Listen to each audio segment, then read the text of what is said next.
G'day guys, here is part one of the chat with Brian Lake, his time at the Western Bulldogs and how it all unfolded from the early beginnings until he finished up with the club. Special guest night, obviously, everybody. So Brian Lake, who was draft pick 71 in the 2001 draft by the Bulldogs, wore number 36 for the Dogs for 197 games, kicking 32 goals. And then, of course, number 17 for the Hawks after 54 games and 2 goals. And what a resume, though. 2 All-Australian, 1 Charles Sutton medal winner, 3 premierships and Norm Smith medalist. Absolute superstar, mate. Thank you for jumping on tonight. Appreciate it. No worries, Chris. Thank you. As everyone can probably see, I'm in my my movie room at the moment. I've got dogs barking, so I do apologise for that. They're trying to get in here. I'm looking at updating. Projectors are old school now. You can get these 85-inch TVs and 95-inch TVs. So I'm just waiting for them to go down in price. But I'm sitting in my movie room. It looks like you're sitting in your garage with all that stuff behind it. Unfortunately, I've been relegated to the garage. So prior to our second child arriving, I had a man cave set up in the spare bedroom for about 6 months. And then second kid was on the way and I'm out here having to, when we work from home and do this stuff. So not ideal conditions because it gets bloody cold out here as well. So. Yes. No, but you're definitely doing it in a lot better style than what I am. A lot to get through question-wise. You've had such an amazing career. We'll start from the beginning with the Doggies. You're overlooked in the 2000 draft. Do you know if you were close to being drafted that year, and how hard was that to digest as a 18-year-old? Back in sort of late 90s and 2000 when I went to I went to the national draft camps. I did all the I did under 18s, got selected for South Australia. For the tournament, so I think there's 70 guys got invited to go to Canberra to do the draft camp back in the old school days. So at that stage, you think, you're a reasonably good chance of getting drafted. I think it's 80 or 90% of players that go to that get back in those days get drafted. So I'd spoken to Fremantle, spoken to Geelong a couple of times, so and the Bulldogs as well, but nothing was sort of guaranteed. And for myself, I had some health issues for a couple of years there. I had really bad sleep apnea, and ironically, at the draft camp, I'd had tonsillitis reasonably badly. So I couldn't do much. I had a couple of meetings, but I was pretty much bedridden for all that time. So did that affect it? I probably wasn't the fittest guy, so I was probably lucky I missed the beep test in those days. That I wouldn't have impressed anyone with my VO2 max at that stage. You think at that stage you're reasonably confident they're going to get drafted, but they're not going in that year. You go back and play under 19s footy for West Torrens at that stage. You think maybe your time's passed. Because I was reading about the sleep apnea issue, and how did you kind of overcome that? Because that's not so much a sport issue, but just a whole health and life issue in general. Yeah, it really bugged me around for the good 18 months of I would sleep for 12, 13 hours and wake up and still feel tired and have no energy. So at those days, I was starting work at sort of 4:30, 5 o'clock most mornings. You get home at 1 o'clock, you have a little snooze after work and go to training at 5. And sometimes I would I'd wake up, see the clock, and go, no, I'm too tired. I'll go back to sleep. Yeah. Wake up for dinner, then go back to sleep, and then you start work again. So for me at that stage, it was just basic surgery.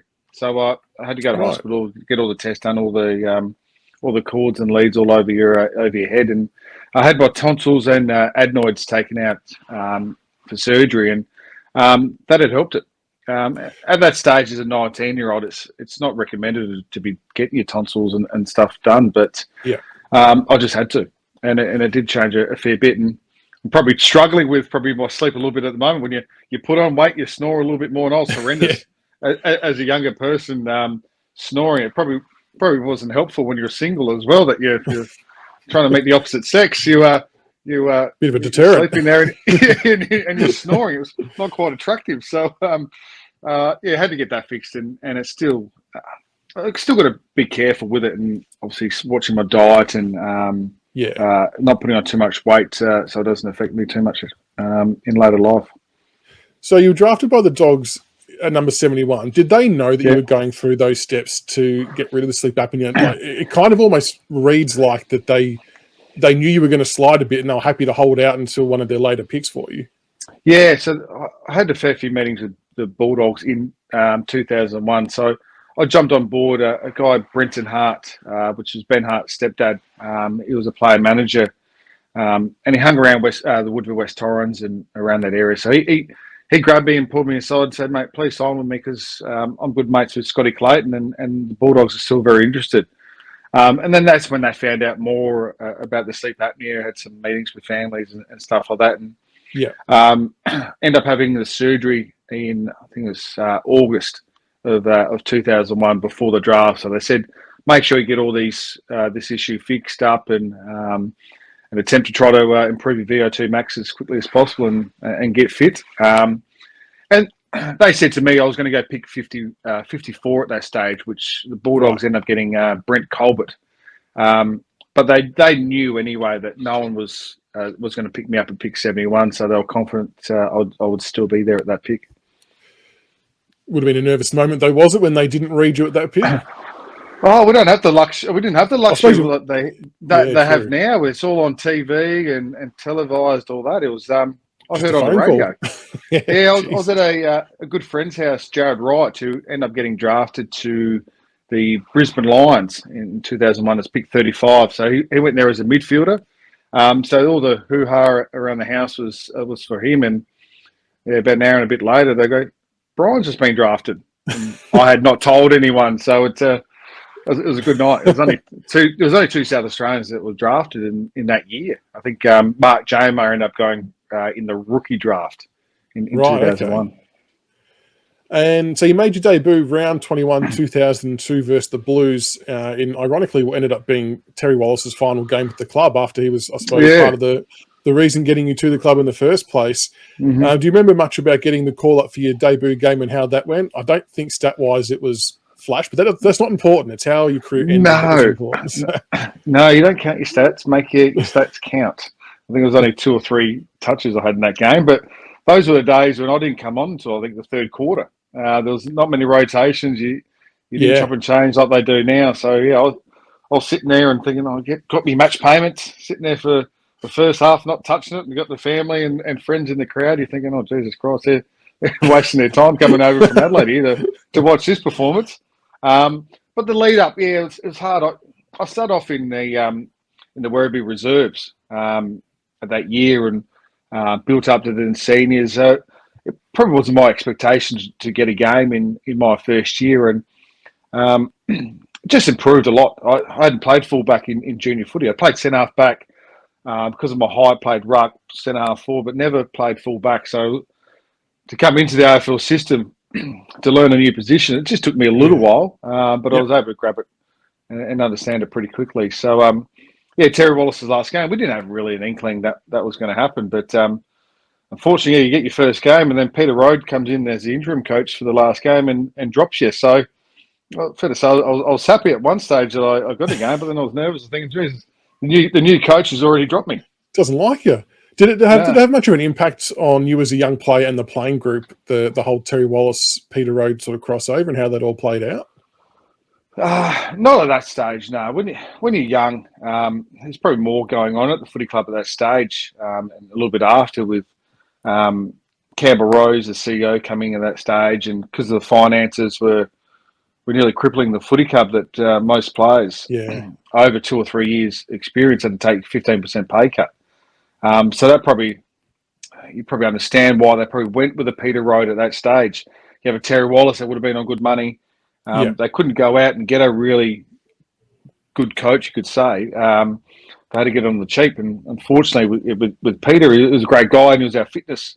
He had a fitness in 2001, but probably the senior coaching job probably just didn't suit him. I think he only lasted a year and a half. And I think it was, yeah. Yeah, and it was hard. You don't have the personnel yet. At that stage, Brisbane Lions were flying, and their game plan was, let's just move the ball quick, get it in deep to Lynch and Brown and Bradshaw. And Peter Rode tried to copy that sort of game plan, but unfortunately, we had Matthew Robbins as our full forward at that stage. So who's probably 5'2". So got to have the paddle. It's probably just just not at the right time, unfortunately for Peter. And he's obviously had a very successful career before that, and then after that at Port Adelaide as well in admin. And while you were predominantly a defender, you did hit the scoreboard Yeah. along the way. First goals, you got 3 goals, I Mm. think, on your first time you kicked a goal against Freo in round 7, 2003. What was it Yeah. like kicking your first AFL goal and then to go on and kick another 2 in the same game? Yeah, it was a little bit of shock. Probably my first 4 or 5 games to get into the team was to play as a forward. So we still had Matthew Croft, Stephen Crediuk, even Luke Penny was still playing at that stage of the Bulldogs in defence. So I was able to sneak up and kick a few in it. Yeah, it's great.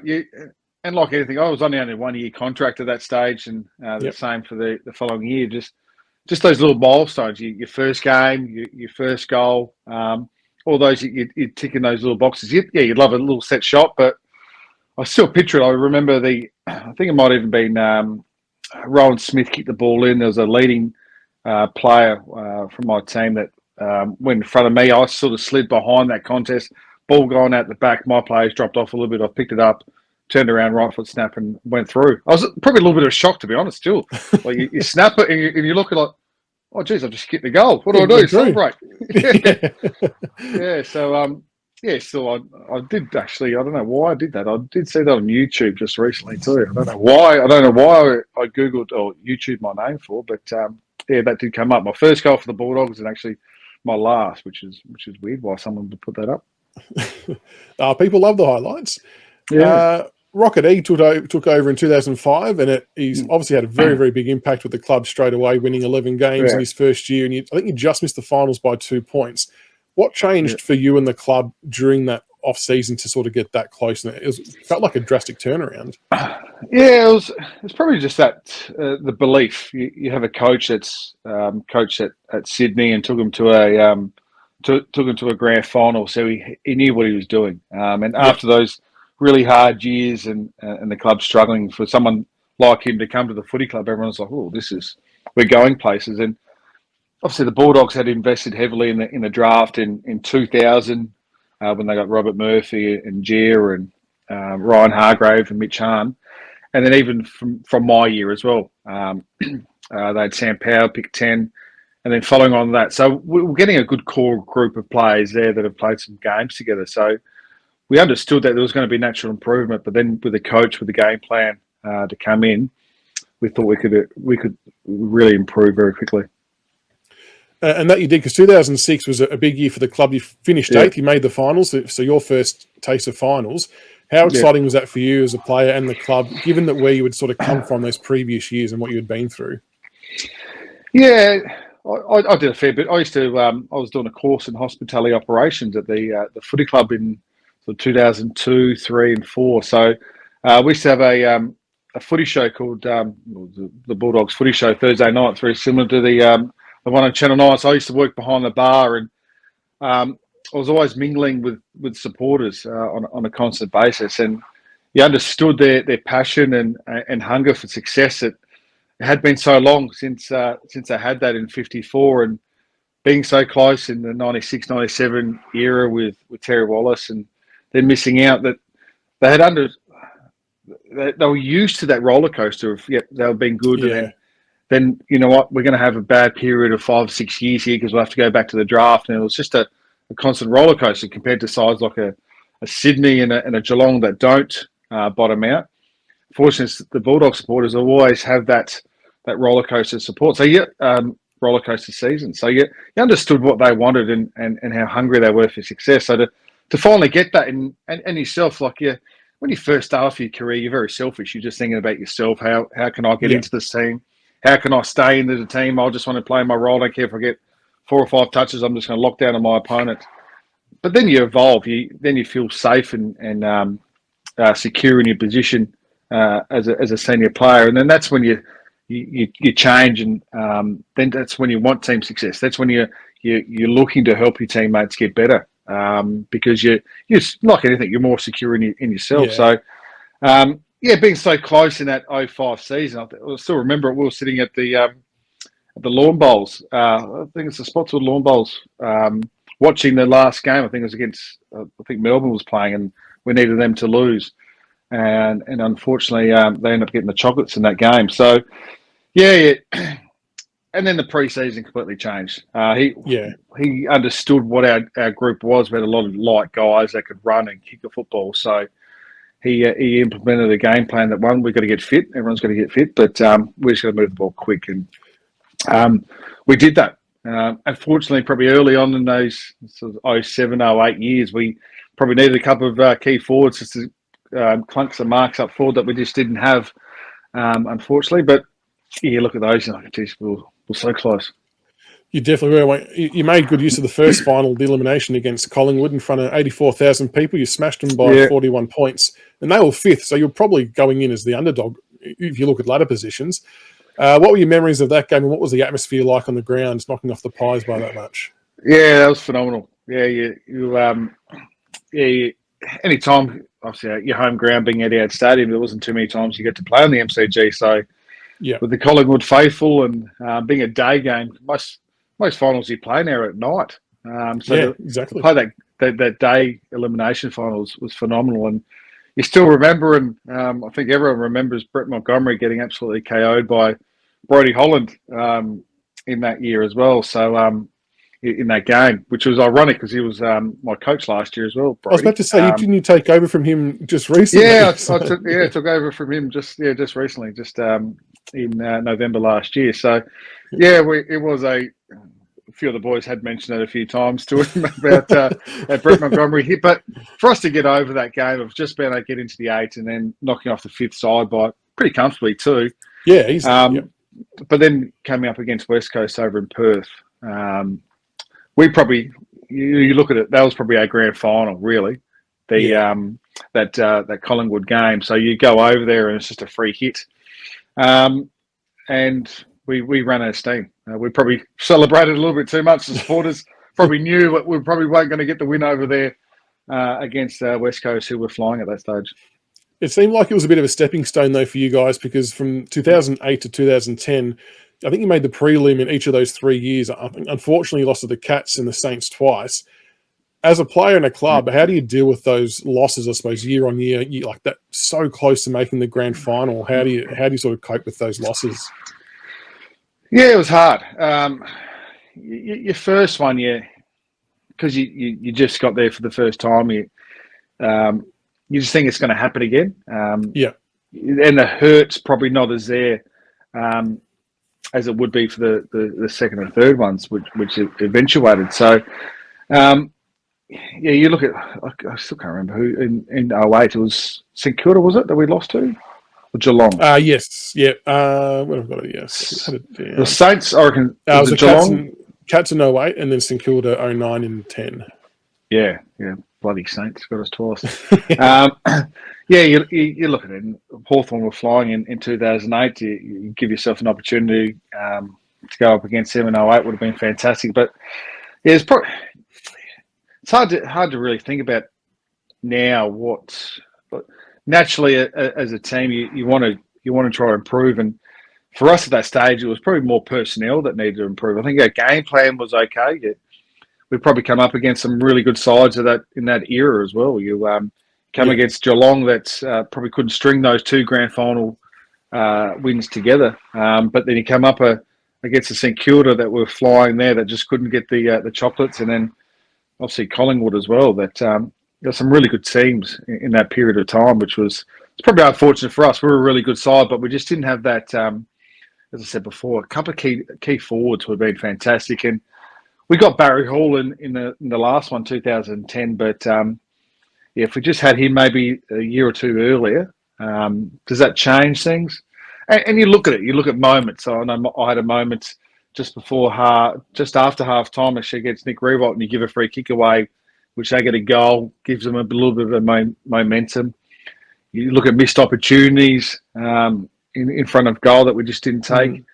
I think Will Minson and Sean Higgins were a couple that are just on top of my head that I can remember. But it doesn't sit harshly with me because I've probably had some success afterwards. Compare that to prep players that have played 1 grand final and lost that. You probably sit on that a lot more. I was lucky enough to have some success afterwards. It's probably just taken my mind off those bad ones.